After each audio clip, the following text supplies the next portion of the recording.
नैतिक तरह से जीना, टू लिव वीगन एथिकली, अपने आप में एक सफर है।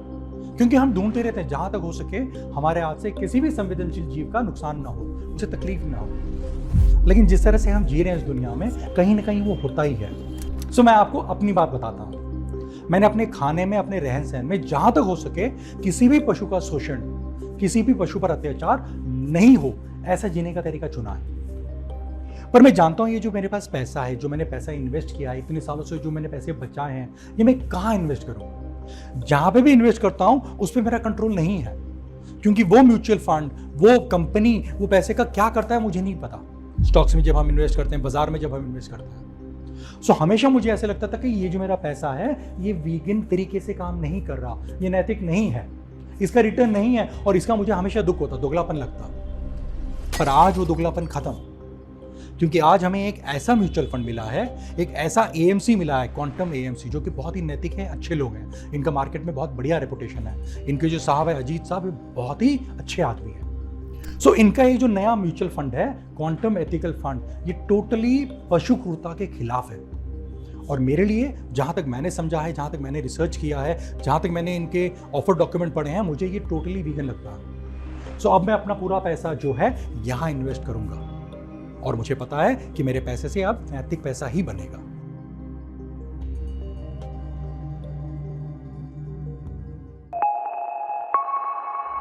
तो सालों साल से मैं ढूंढ रहा था कि मुझे कोई अच्छा म्यूचुअल फंड मिले जो नैतिक हो, और मुझे मिला।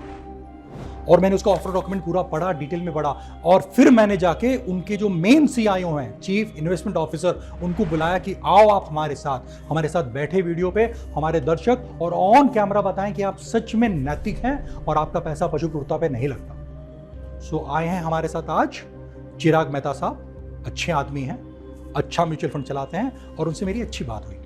सुनिए। चिराग जी नमस्कार। नमस्ते विघ्नेश जी, थैंक यू सो मच। सो हमारी किस्मत की आप आए हैं, बहुत अच्छी बात है। ये क्वांटम एएमसी क्या है और ये दूसरे एएमसी से कैसे अलग है? पहले तो मेरा it's my pleasure that I am here with you. और क्वांटम म्यूचुअल फंड एक बहुत ही यूनिक फंड हाउस है, जो नॉर्मली फंड हाउस देखते हैं वैसा नहीं है। हम जो भी करते हैं इन्वेस्टर्स के हित में जो सही रहता है, investor is the centre of whatever we do. So वो चलते हुए हमने जो भी स्कीम्स लॉन्च की, इन्वेस्टमेंट प्रोडक्ट्स लॉन्च किए हैं, आज उसमें जो भी हमारी कैपेसिटी इन टर्म्स ऑफ जो अच्छा प्रोडक्ट ला सकें और इन्वेस्टर को जिसकी ज़रूरत हो वही प्रोडक्ट्स लॉन्च किए हैं। और हर एक फंड ट्रू टू मैंडेट जिसे कहते हैं, अपने इन्वेस्टमेंट प्रिंसिपल्स या उनकी जो भी मैंडेट इन्वेस्टर्स देते हैं उस पर हमेशा खरा उतरता है। सो मैंडेट से आपका मतलब है जो इन्वेस्टर्स चाहते हैं, जिन्होंने पैसा लगाया है, जिन्होंने अपनी पूंजी डाली है, उनको जो बेस्ट हो वही। हमारे काफ़ी फंड प्रिडिक्टेबल फंड्स होते हैं इन टर्म्स ऑफ हम जो एनालिसिस करते हैं उसके वजह से एक प्रेडिक्शन आता है, और वो प्रेडिक्शन अगर आप ट्रैक करें सालों साल तो वो दोनों लाइन, प्रेडिक्शन और एक्चुअल आउटकम साथ साथ चलते हैं। सो वैसा एक्सपीरियंस हम इन्वेस्टर्स को देना चाहते हैं। और उसके साथ काफ़ी सारी चीज़ें जो आज इन्वेस्टमेंट्स में लोग गवर्नेंस या इंटेग्रिटी नहीं देखते हैं, तो वो एक बड़ा पहलू जो हम लाते हैं आज, वो मैनेजमेंट ट्रस्टवर्दी है कि नहीं, उन पे आप रिलाई कर सकते हैं कि नहीं, आपकी पूंजी उसमें लग सकती है कि नहीं, वो एक यूनिक चीज़ हम इन्वेस्टर्स को देते हैं। इस वजह से उनका जो एक्सपीरियंस होता है लंबे समय का, कंसिस्टेंट, प्रेडिक्टेबल, और जो उनको चाहिए, उनके जो समझ में आया है हमारा प्रोडक्ट, वही हम देते हैं इन्वेस्टर्स को। जो आपने बताया कि आपका प्रोडक्ट ये होगा, ऐसा हम इन्वेस्ट करेंगे, ये सारा हमारा प्रिंसिपल है, बस उसी पे। Yes, absolutely. और आपने कहा मैनेजमेंट बहुत इंपॉर्टेंट है, तो क्वांटम के मैनेजमेंट में आप काफी सीनियर पोजीशन पे हैं। आप सीआईओ हैं, chief investing officer. Yes, chief investment officer. Chief investment officer. Yes. तो जैसे आप कहते हैं वैसे ही इन्वेस्टमेंट होता है हमारे यहाँ पे काम। Again we are very unique. मैं जैसा कहता हूँ या कोई फंड मैनेजर कैसा कहता है, उस हिसाब से इन्वेस्टमेंट नहीं होती है। हमारे एक प्रोसेस होती है, उसके थ्रू इन्वेस्टमेंट होती है। हमारे यहाँ कोई स्टार फंड मैनेजर नहीं है। अच्छा। एक team driven, process driven approach है जो इन्वेस्टर्स को मिलता है। आज मैं हूँ, कल मैं नहीं हूँ, उससे इन्वेस्टर्स के इन्वेस्टमेंट को कोई फर्क नहीं पड़ेगा। तो ऐसे नहीं कि यहाँ पर बहुत पैसे बनाने का अपॉर्चुनिटी, तो आप वो खरीद लेंगे, आप उस पर चले जाएंगे। सी अपॉर्चुनिटीज़ इंडिया में बहुत है। हाउ आप डिसिप्लिन वे में इन्वेस्टमेंट कैसे करें, आपके रिसर्च के थ्रू कैसे करें। इट्स नहीं कि ये मोमेंटम है इसमें, इसके लिए बाई कर ली, ऐसा हमारा काम नहीं है।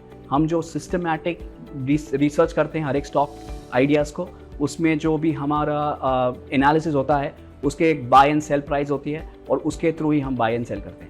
मैंने देखा कि आपके पास ऑलरेडी बहुत सारे स्कीम्स हैं, उसमें से आपने ये नया लॉन्च किया हुआ है क्वांटम एथिकल फंड। तो ये कहाँ से आया, क्यों? बहुत सारे इन्वेस्टर ऐसे हैं उनके एथिक्स, बिलीव्स, वैल्यू सिस्टम के साथ उन्हें इन्वेस्ट करना है। उन्हें सब चीज़ों में इन्वेस्टमेंट नहीं करना है, उनके सर्टन बिलीव्स है कि इसमें मेरे को इन्वेस्टमेंट नहीं करना है। सो ऐसे प्रोडक्ट्स बहुत कम है इंडिया में, और आज वो जो कैटेगरी है वो काफ़ी बढ़ रही है, और हमें लगता है कि हमारे पास वो कैपेबिलिटी है इन्वेस्टर्स को एनालाइज करके एथिकली एक्सक्लूजन जो करना होता है वो एक्सक्लूड करके उसके बाद भी एक अच्छा इन्वेस्टमेंट प्रोडक्ट उनको ला सके, दे सकें, ताकि उनके इन्वेस्टमेंट्स काफ़ी अलाइंड हो उनके वैल्यूज़ और बिलीव्स के साथ, और हमें लगता है कि हम इसके ऊपर अच्छा कर सकेंगे। सो ये आपका एथिकल फंड जो है ये सिर्फ नैतिक जगह पे पैसे लगाएगा, अनैतिक जो लोगों को पसंद ना हो, जो खासकर ऐसे लोगों को जो नहीं चाहते कि उनका पैसा अनैतिक जगह लगे, वहाँ पे नहीं लगाएंगे आप? जी, तो काफ़ी सारे एक्सक्लूजन्स हमने डिफाइन किए हैं, जैसे? जो काफ़ी सारे प्रिंसिपल्स से आते हैं, जैसे अहिंसा एक प्रिंसिपल हो गया, जैनिज़्म एक प्रिंसिपल हो गया, जैनिज़्म अहिंसा फॉलो करता है। काफ़ी सारे आज हमारे फ्रेंड्स हैं, इन्वेस्टर्स हैं जो वीगन और डेयरी में इन्वेस्ट नहीं करना चाहते हैं, तो डेयरी में भी इन्वेस्ट नहीं होगा। सो काफ़ी सारे प्रिंसिपल्स जो लोग मानते हैं जो एथिकली एक्सक्लूड करना चाहिए वो सारे एक्सक्लूड हो जाएंगे।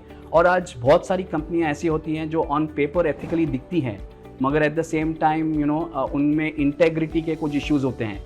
एक बाजू एथिक्स की बात करते हैं, मॉरल्स की बात करते हैं, मगर मॉरली बिजनेस नहीं करते, तो वो सारी भी एक्सक्लूड हो जाएगी। It's not only ethical from कि कौन से सेक्टर में या क्या बिजनेस एक्टिविटी में है, मगर वो मॉरली अपना धंधा कर रहे हैं कि नहीं, बिजनेस कर रहे हैं कि नहीं, उनमें इन्वेस्टर्स का पैसा जाना चाहिए कि नहीं, जिसे हम इंटेग्रिटी चेक बोलते हैं हमारे लैंग्वेज में, फाइनेंशियल लैंग्वेज में।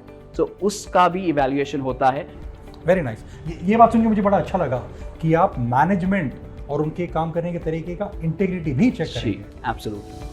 यानी दोगले लोग हिपोक्रेटिकल कंपनी से दूर। यस, हमने काफ़ी सारे बिजनेसेस देखे हैं ओवर लास्ट 30-40 ईयर्स के, जिनमें बिजनेस अच्छे होते हैं मगर वो ऑन पेपर ही अच्छे होते हैं, उनमें बहुत सारे डिस्क्रिपेंसीज होते हैं, वो जैसे कॉम्प्लेक्स स्ट्रक्चर करते हैं जिसमें पैसा साइफन होने का बहुत चांसेस होता है, तो इन्वेस्टर्स के हित में वो नहीं होते हैं बिजनेसेस। और काफ़ी सारे होते हैं जो एथिकली कंप्लाइंट मगर at the same time environmentally harmful businesses होते हैं, सो वो सब बिजनेसेस में भी इन्वेस्ट नहीं करेंगे। आप ये भी चेक करते हैं कि वाइल दे हैव इंटीग्रिटी, उनमें इंटीग्रिटी है जहाँ तक, लेकिन उनका मैनेजमेंट भी बहुत बढ़िया और सॉलिड है। एब्सोल्युटली। यानी एफिशिएंट भी है, प्रोफेशनल भी है। एब्सोल्युटली। मैं वीगन का बहुत प्रचार करता हूँ, वीगन बात के लिए काम करता हूँ, पशु क्रूरता के बहुत खिलाफ हूँ जी। सो मेरे सवाल आपसे खासकर पशु क्रूरता के बारे में ही रहेंगे। सो आप कह रहे हैं कि आप डेयरी में नहीं लगाएंगे पैसा। जी। हमारा जो म्यूचुअल फंड है डेयरी से रिलेटेड जो भी है, जहाँ पे डेयरी पशु ये मवेशियों का क्रूरता होता है, वहाँ नहीं लगाएंगे। जी हाँ, हमारे ऑफर डॉक्यूमेंट में डिफाइंड है एक्सक्लूजन, एनिमल क्रूअल्टी में इन्वेस्ट नहीं होगा। सो वो स्पष्टता से एकदम डिफाइंड है हमारे ऑफर डॉक्यूमेंट में। सो ये बात हम समझते हैं कि चूंकि हम इसी दुनिया में रहते हैं, इनडायरेक्टली कहीं ना कहीं हाथ लग जाता है जी। लेकिन जो डायरेक्ट पशु क्रूरता है वहां पे हम कभी नहीं हाथ लगाएंगे। जी जी बिल्कुल। दैट्स वेरी नाइस, क्योंकि ये लाइन वरना खींचना बड़ा मुश्किल हो जाता है। एग्जैक्टली। सो एक कहीं ना कहीं हमें अगर कुछ मालूम पड़ता है कि प्रोडक्ट के अंदर रॉ मटेरियल जो लगते हैं वहाँ पे भी कुछ हो रहा है, तो टू द एक्सटेंट हमें पता चल सके तब तक हम लोग उसमें इन्वेस्ट नहीं करेंगे। मगर अगर समझो कुछ बहुत छोटा एलिमेंट जाता है जिसमें हमें मालूम नहीं पड़ता है कि फाइनल रॉ मटेरियल क्या है, तब तक we will try to research as much as possible, but बाकी सारे एक्सक्लूजन में है। वीगनवाद के डेफिनेशन में ये लाइन आता है, एज फार एज पॉसिबल, जहाँ तक हो सके, तो जहाँ हमें पता है तब तक ही। सो चिराग सर, जितने भी म्यूचुअल फंड्स होते हैं ये they have a benchmark index is something that they follow. So मैंने देखा कि आपका ये जो म्यूचुअल फंड है ये जाता है वो एथिकल, और वहाँ पे दुनिया भर का वो शरिया वरिया सब है। आई मीन मुझे इनके खिलाफ कुछ नहीं है, पर थोड़ा सा कंफ्यूजन होता है कि ये शरिया प्रिंसिपल और ये वीगन प्रिंसिपल साथ में जाएंगे कि गड़बड़ होगा, क्योंकि उनके बहुत सारे हलाल आता है मैटर, और हमारे लिए तो पूरा ही हराम है किसी भी तरह का पशु। सो वो कैसे अलाइन होकर काम करता है साथ में? सो एक कहावत है, good ethics is good business, right. So जो भी एथिकल प्रिंसिपल्स है, हमें लगता है कि हर एक जन को अपॉर्चुनिटी होनी चाहिए अपने एथिकल प्रिंसिपल्स के साथ इन्वेस्ट करने के लिए। सो ओवरऑल हमारा यही कोशिश है कि despite having exclusion on so many unethical businesses और एक्टिविटीज़, फिर भी हमें लगता है कि इंडिया में अपॉर्चुनिटी सेट इतना बड़ा है कि डिस्पाइट एक्सक्लूडिंग दैट आप फिर भी एक अच्छा इन्वेस्टमेंट पोर्टफोलियो बना सकेंगे, तो ताकि इन्वेस्टर्स के एक्सपेक्टेशंस है ओवरऑल जो एथिक्स के वो भी मिल पाएँ, और एट द सेम टाइम उनके जो रिटर्न एक्सपेक्टेशंस है वो भी मिल पाए. सो आई डोंट थिंक कि कहीं ना कुछ एक्सक्लूड करने से आपका रिटर्न्स में कुछ कॉम्प्रोमाइज होएगा. आई थिंक लॉन्ग टर्म में this should deliver well despite having all the exclusions. तो हमें लगता है कि सबको एक अपॉर्चुनिटी मिलना चाहिए अपने एथिकल बिलीव्स के साथ इन्वेस्ट करने के लिए, और वही कोशिश हमारी इसमें है. और हमें लगता है कि हमारे पास कैपेबिलिटी है कि वो एथिकल प्रिंसिपल्स फॉलो करने के बाद भी हम आपको एक अच्छा एक्सपीरियंस दे सके from a return stand point. In fact मुझे इससे कोई परहेज नहीं है, खासकर इसलिए क्योंकि अगर बहुत सारे शरिया फंड भी यहाँ लगता है जो पशु क्रूरता के खिलाफ है, तो कितनी अच्छी बात है. Absolutely. So it is give and take, right. किसी के कुछ बिलीव्स है, किसी के कुछ बिलीव्स है, मगर हर एक बिलीफ एक लॉजिकल एक्सप्लेनेशन या कहीं ना कहीं डिराइव हुए हैं. और मुझे लगता है कि सबकी रिस्पेक्ट करके चलेंगे, और कहीं ना कहीं हर एक में कोई लॉजिक या रीजनिंग है क्यों एक्सक्लूड होना चाहिए. सो आई थिंक जैसे कहीं जगह पे मानते हैं कि ज़्यादा डेट इज़ नॉट गुड. काफ़ी सारे और डेट एक रिस्क भी है. ज़्यादा डेट मतलब एक रिस्क है. और एट द सेम टाइम जैसे बिजनेस होते हैं अल्कोहल, गैम्बलिंग, टोबैको, और कहीं ना कहीं सब जगह पे उनका एक्सक्लूजन होता है. और वो सही भी है in terms of logical reasoning, क्योंकि आज वो सब बिजनेसेस में एक गवर्नमेंट पॉलिसी का रिस्क है, एक रेगुलेटरी रिस्क है, और चेंजिंग कंज्यूमर प्रेफरेंसेस का रिस्क है. सो ओवरऑल कहीं ना कहीं कोई ना कोई एथिकल बिलीफ एक रीजनिंग की वजह से है, और वो रीजनिंग कहीं ना कहीं हमें रिस्क कंट्रोल करने में भी मदद करता है. सो आपका ये जो नैतिक फंड है, इनफैक्ट मुझे कहना चाहिए हमारा, क्योंकि मैंने भी इसमें भी पैसे लगाए हैं.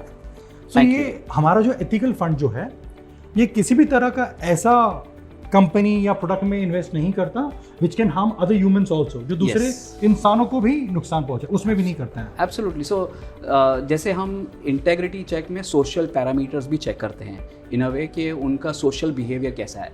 वो अपनी सोशल लाइसेंस को ग्रांटेड तो नहीं ले रहे हैं. जैसे हम बोलते हैं हर एक कंपनी में एक सोशल लाइसेंस टू ऑपरेट होता है.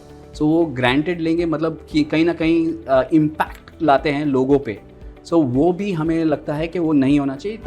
भले वो एम्प्लॉयज़ हो, स्टेक होल्डर्स हो, कस्टमर्स हो, वो सब में भी उनका ध्यान अच्छे से होना चाहिए कि उनका स्टेक होल्डर बिहेवियर कैसा है. सो वो सारे चेक्स भी हमारे इंटेग्रिटी चेक्स में इंक्लूडेड है, ताकि हम अच्छे बिजनेसेस में ही इन्वेस्ट करें. सो मेरा जो अपना पर्सनल फिनेंशियल इंडिपेंडेंस है, ये आता है क्योंकि मेरे पैसे इन्वेस्टेड हैं और पैसे से पैसे बन रहे हैं जी. पर मुझ में हमेशा ये, जैसे मैंने बताया कि हमेशा ये दुविधा रहती थी कि लेकिन ये पैसे कहाँ लग रहे हैं मुझे नहीं पता. करेक्ट. सो अब मैं इसको आपके नैतिक फंड में डाल रहा हूँ. जी. ठीक है जी, पूरा डालूंगा और देखूंगा. पर मुझे ऐसा तो कभी रिग्रेट नहीं होगा ना कि यहाँ जब मैं दूसरी जगह लगाया था मैंने अच्छा कमा रहा था, अभी नैतिक फंड में डाला कमा नहीं रहा हूँ, बस नेकी कर रहा हूँ मैं सिर्फ. उन्हें वहाँ स्वर्ग मिलेगा पक्का, पर यहाँ भी मिलेगा कि नहीं? नहीं, ज़रूर मिलेगा. इन टर्म्स ऑफ जो हमारा कंस्ट्रक्शन है, जो पोर्टफोलियो का कंस्ट्रक्शन प्रोसेस है, वो इतना स्ट्रांग है कि 4 पिलर्स हैं उनमें, और चारों का एक अहमियत है फंड में. पहला है लिक्विडिटी, ताकि हमारे एक्सपीरियंस पास के बता रहे थे कि हम जब भी स्टॉक बाई करते हैं, 90s की बात कर रहा हूँ मैं, तो हमारी बाइंग स्टॉक प्राइस ऊपर लेके जाती थी.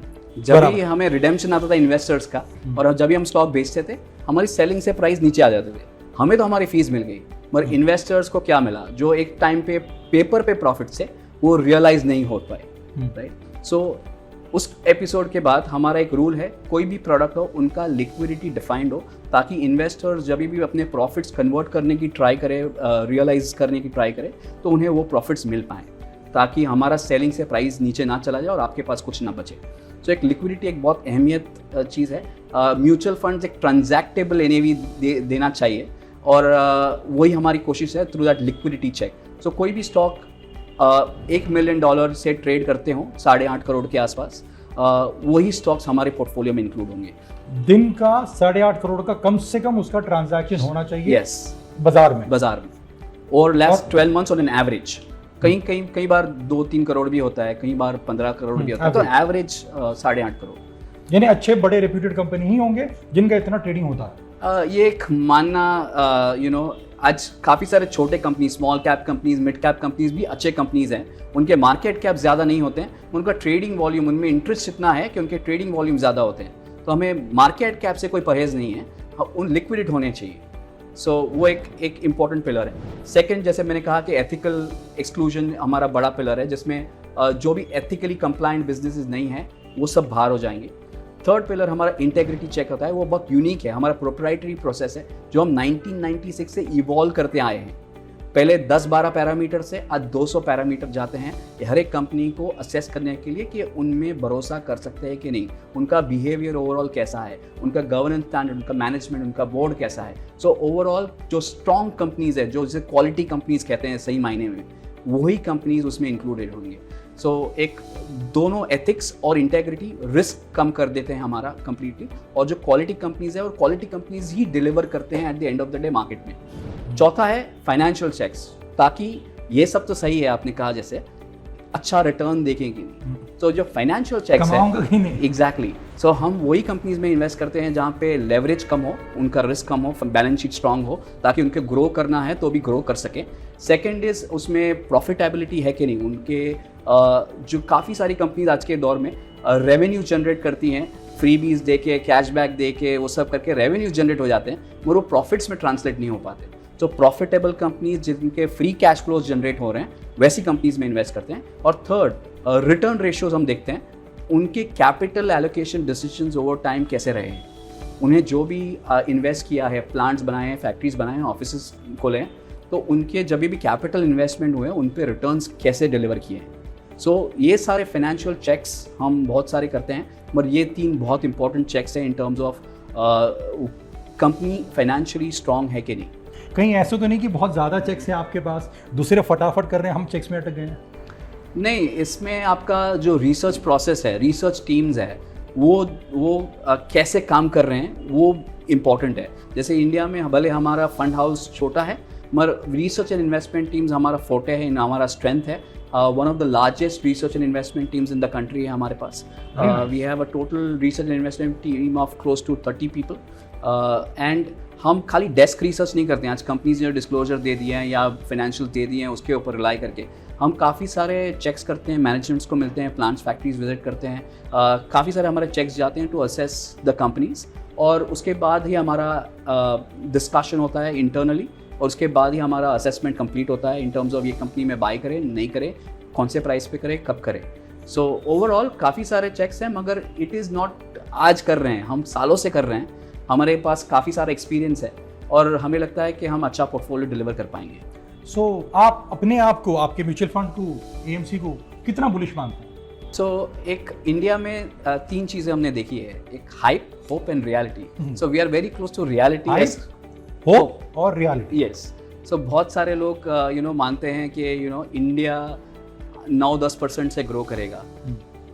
काफ़ी लोग को होप होता है कि गवर्नमेंट स्ट्रांग है, बहुत सारे रिफॉर्म्स करेंगे, ग्रोथ आते रहेगा। हमें लगता है कि इंडिया में ग्रोथ 6.5-7% के आसपास ही रहेगा, लंबे समय तक रहेगा। और जो हमने लास्ट 40 सालों में देखा है कि इंडिया में ग्रोथ 6.2% एवरेज रहा है, वो वही पेस पे चलते रहेगा, क्योंकि हमारे डायनामिक्स जो है वो अभी भी सेम है। जो ज़्यादा ग्रोथ की तरफ हमें नहीं लगता है कि हमारे पास वो क्षमता है अभी ग्रो करने की, तो हम वेरी क्लोज टू रियलिटी है as oppose to believing in hope and hype. So हमें लगता है हमको लोग बोलते हैं कि आप लोग वैल्यू इन्वेस्टर हो। वैल्यू इन्वेस्टर के भी स्टॉक्स में ग्रोथ एलिमेंट होता है, क्योंकि कंपनी को वैल्यू अगर आज कम है उनके इंट्रिंसिक वैल्यू से, वो वहाँ पे लेके जाने के लिए भी ग्रोथ कैटलिस्ट ही लगते हैं। सो हम हर एक कंपनी के ग्रोथ देखते हैं, हमारे कोई भी कंपनी में ग्रोथ नहीं है ऐसा नहीं है, वो ग्रोथ होंगे तो ही उनका वैल्यू रियलाइज होता है। सो ओवरऑल हम खाली डिफरेंशिएट कर पाते हैं कि क्या वैल्यू है और क्या चीप है। चीप स्टॉक्स हमेशा सस्ते रहेंगे और वैल्यू स्टॉक्स ऐसे हैं जो अपनी वैल्यू पे चले जाएंगे वापस। सो आपने बताया कि एक हाइप होता है, एक हवा होता है जी, जो कि शायद सच ना हो, दूसरा एक आस होता है, होप होता है कि शायद ये है, और आप कहते हैं कि आप जो है आप लोग रियलिटी जो सच्चाई है वो देख के ही काम करते हैं जी। और आपने बताया कि बहुतों को लगता है कि बहुत तेजी से कुछ ना कुछ होगा, पर आपका अंदाजा है कि 6-6.5% के लेवल पे इंडिया ग्रो करेगा, या 6.5-7%। कभी कभी एक आध साल होगा जब ये 8-9-10% टच हो सकता है, पर ये 6.5-7% भी खराब नहीं है, बहुत अच्छा ही है। बहुत अच्छा है। 6.5-7% का मतलब है इसमें आप 5% इन्फ्लेशन जोड़ लीजिए तो ऑन अ नॉमिनल बेसिस हम 11.5-12% पे ग्रो करेंगे, और 12% पे ग्रोथ एवरेज है, और उसमें आप अच्छी कंपनीज पोर्टफोलियो में डालें जो एवरेज से ज़्यादा ग्रो करेंगे, तो आपके पोर्टफोलियो रिटर्न्स लंबे समय में एटलीस्ट 14-15% डिलीवर हो सकते हैं। और वो बहुत अच्छा रिटर्न है, compounded long term growth return of 14-15% बहुत सही है इंडियंस के लिए। तो यहाँ पे भी मजा करो, और चूंकि आपने सही कमाया वहां पे भी मजा करो। जी एब्सोल्युटली, सही तरीके से कमाया इसलिए वहाँ पे मजा करो। यस। तो आपने एक बात बताया जो मुझे अच्छा लगा कि are you telling me your ethical fund doesn't have a cap for, आपने बताया कि आपके फंड में यानी कोई कैपिंग नहीं है, लार्ज कैप, मिड कैप या स्मॉल कैप में, ऐसे कोई कैपिंग नहीं है कि आपको इतना ही रखना है? नहीं, कोई कैपिंग नहीं है। It will be run like a flexi cap जैसे करते हैं, अक्रॉस द कर्व इन्वेस्ट करते हैं large cap, mid cap, small cap में। जैसे हमारा कैप पे कोई बायस नहीं है, हमारा सिर्फ बायस इसमें है कि वो स्टॉक्स लिक्विड होने चाहिए। सो साहब की बात सुन के मैं तो बड़ा एक्साइटेड हूँ, और अगर अच्छा कमाया होगा बढ़िया, मैं सब कुछ इसी में मूव करूंगा धीरे धीरे से। ये मेरा अपने आप से वादा है, क्योंकि मैं नहीं चाहता कि मेरा पैसा किसी भी तरह से पशु क्रूरता में जाए, क्योंकि मैं वीगन हूँ हार्डकोर। पर चिराग साहब, मैं आपसे समझना चाहता हूँ कि ये जो जैन कम्युनिटी है, जो वेजिटेरियन कम्युनिटी है, क्या उनके लिए भी ये फंड अट्रैक्टिव है? वीगन्स के लिए तो पक्का। एब्सोल्युटली। जो I am myself a vegetarian, I am myself a Gujarati, और मुझे लगता है कि जो भी एनिमल क्रूअल्टी या नॉन वेज में भी नहीं इन्वेस्ट करना चाहते हैं, तो उनके भी अलाइनमेंट काफ़ी है इसके अंदर, क्योंकि उसमें इन्वेस्टमेंट नहीं होने वाले हैं। सो मुझे मालूम है कि काफ़ी जैन लोग और काफ़ी वेजिटेरियन लोग ऐसा इन्वेस्टमेंट चाहते हैं जिसमें कोई भी एनिमल क्रूअल्टी इन्वॉल्व ना हो। सो आई थिंक ये एक परफेक्ट अलाइनमेंट है उनके लिए, जो इसमें इन्वेस्ट नहीं होगा, एट द सेम टाइम एक अच्छा पोर्टफोलियो आपको डिलीवर करेगा। इंडिया में जो वेजिटेरियंस हैं, जो जैन हैं, ये सब अहिंसा मानते हैं जी, कि हमारे हाथ से कोई भी तरह का क्रूरता ना हो जी, हर जीव में ईश्वर का वास जी। सो आप कह रहे हैं कि ऐसा कोई भी इन्वेस्टमेंट नहीं होगा जहाँ पे जीवों का नुकसान हो? जी, ऐसा कोई भी इन्वेस्टमेंट नहीं होगा जिसमें एनिमल क्रूअल्टी हो, जो हमने स्पेसिफाई किया है हमारे ऑफर डॉक्यूमेंट में, हमारे सब इन्वेस्टमेंट के लिटरेचर में सब मेंशन्ड है। तो I can very well tell you that animal cruelty will not be there, it will be excluded. So leather में इन्वेस्टमेंट्स नहीं होंगे? नहीं। हनी में नहीं होगा? नहीं। वूल में नहीं होगा? नहीं। ये व्हाट अबाउट, ऐसे जू में तो होता ही नहीं होगा क्योंकि वो इंडस्ट्री है ही नहीं। इंडस्ट्री ही नहीं है। Yes absolutely. क्योंकि हम उस जू से भी परहेज। What about the fishing industry, जो इतना बड़ा इंडस्ट्री है? नहीं, that is also excluded. Shipping industry, लेकिन शिपिंग तो दूसरा काम भी करते हैं जी, लेकिन डायरेक्ट अगर फिशिंग में होगा तो नहीं। नहीं।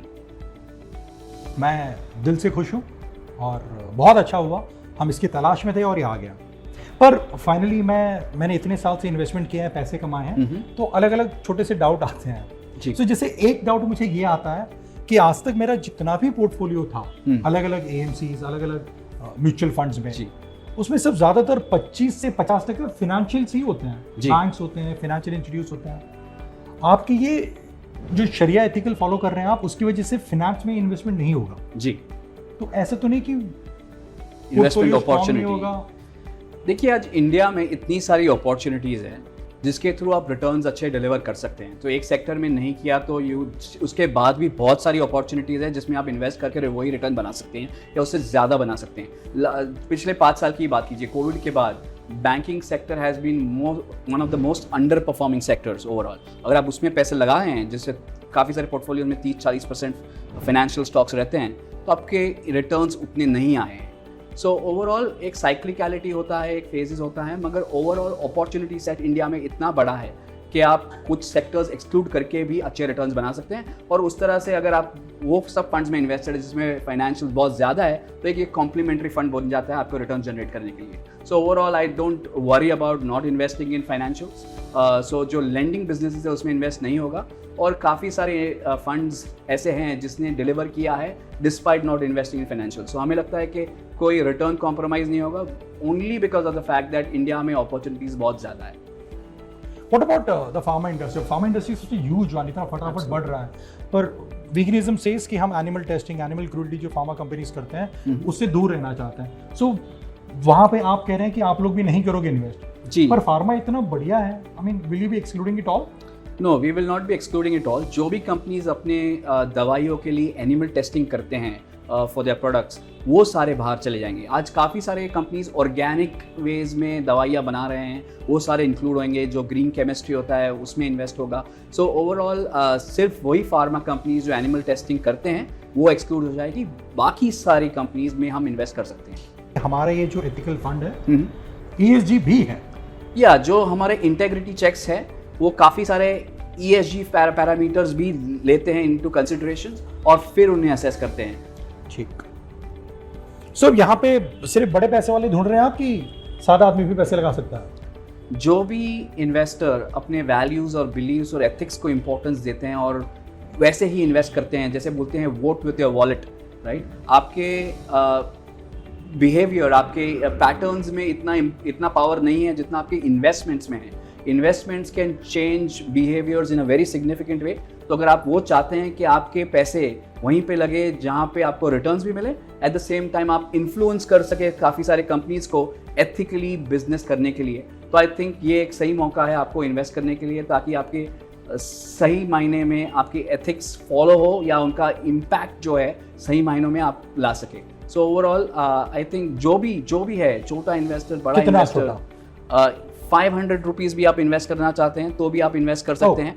अगर आपको 5 करोड़ 500 करोड़ भी इन्वेस्ट करते हैं तो भी कर सकते हैं। There is no upper limit to it. But अगर आपका मानना यही है कि आपके पैसे ऐसे जगह पे जाएं जहाँ पे आपके एथिक्स, वैल्यूज, बिलीफ सिस्टम का अलाइनमेंट हो और एक ट्रांसफॉर्मेशन लाने में आप वो पैसे यूज़ कर सके at the same time making returns, तो आई थिंक ये आपके लिए फंड है।